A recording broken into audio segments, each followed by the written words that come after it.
नमस्ते साथीहरू। मलाई यो भिडियोमा देखिराख्नु भएको छ नि, आज म तपाईँलाई देखाउँदैछु। आज हामी यहाँ पछाडि हजुरहरूले देखिराख्नु भएको छ मिलारेपा। आज मिलारेपाको नाटक मञ्चन गर्ने क्रममा त्यसमा हामी हेर्न आएका छौँ। त्यसको साथमा हामीसँग हुनुहुन्छ त्यही भित्र चाहिँ विभिन्न क्यारेक्टरमा बसिराख्नु भएका एक्ट्रेस एक्टरहरू हुनुहुन्छ। उहाँहरूले विशेष गरी विभिन्न भूमिकाहरू निर्वाह गर्नुभएको थियो। हाम्रो साथमा हुनुहुन्छ यहाँनिर चाहिँ हाम्रो रश्मिला तामाङ र त्यसै गरी रूपेश लामा र साथमा विजय तामाङ हुनुहुन्छ।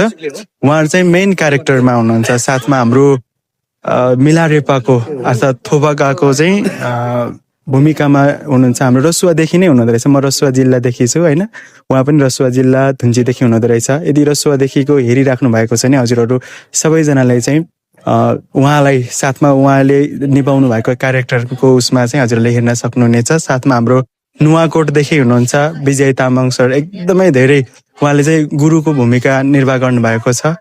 गुरुको भूमिका निर्वाह गर्दाखेरि एकदमै भित्रैदेखि हजुरहरूलाई फिल गराउनुहुनेछ। भित्र डुबिएर उहाँको जीवन्तलाई अथवा जीवनीलाई जीवन्त दिने खालको यथार्थ कुराहरूलाई चाहिँ उहाँहरूले बाहिर नाटक मार्फत लिएर आइदिनु भएको छ। हजुरहरू यदि यो भिडियो हेरिराख्नु भएको छ भने यहाँ माथि देखिराख्नु भएको जुन मिलारेपाको नाटकमा चाहिँ हजुरहरूले सबैजनाले हेर्न सक्नुहुनेछ। कार्तिकको 18 गतेदेखि मङ्सिर महिनाको 21 गतेसम्म चाहिँ यो नाटक चलिरहेको छ। आज हाम्रो 13 गते गइसकेको छ, बाँकी धेरै छैन। सिट एकदमै बुक भइरहेको छ। हजुरहरू पनि यदि मिलारेपा हेर्छु भनेर सोचिराख्नु भएको छ भने हेर्न सक्नुहुनेछ। साथमा उहाँहरूको सम्मान स्वरूप साथमा नुवाकोटबाट हुनुहुन्छ, रसुवाबाट हुनुहुन्छ अथवा अन्य ठाउँहरूबाट हुनुहुन्छ भने हजुरहरूले युएसको लागि चाहिँ हजुरहरू आउन सक्नुहुनेछ। त्यसको लागि म केही आह्वान गर्न चाहन्छु र साथमा उहाँहरूसँग पनि थोरै कुराहरू उहाँहरूले पनि केही कुराहरू राख्नुहुनेछ।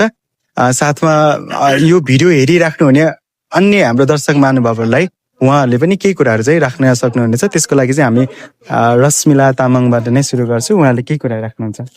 नमस्ते। हाम्रो मिलारेपा अहिले मञ्चन भइरहेको छ। अब चाहिँ धेरै दिन बाँकी छैन।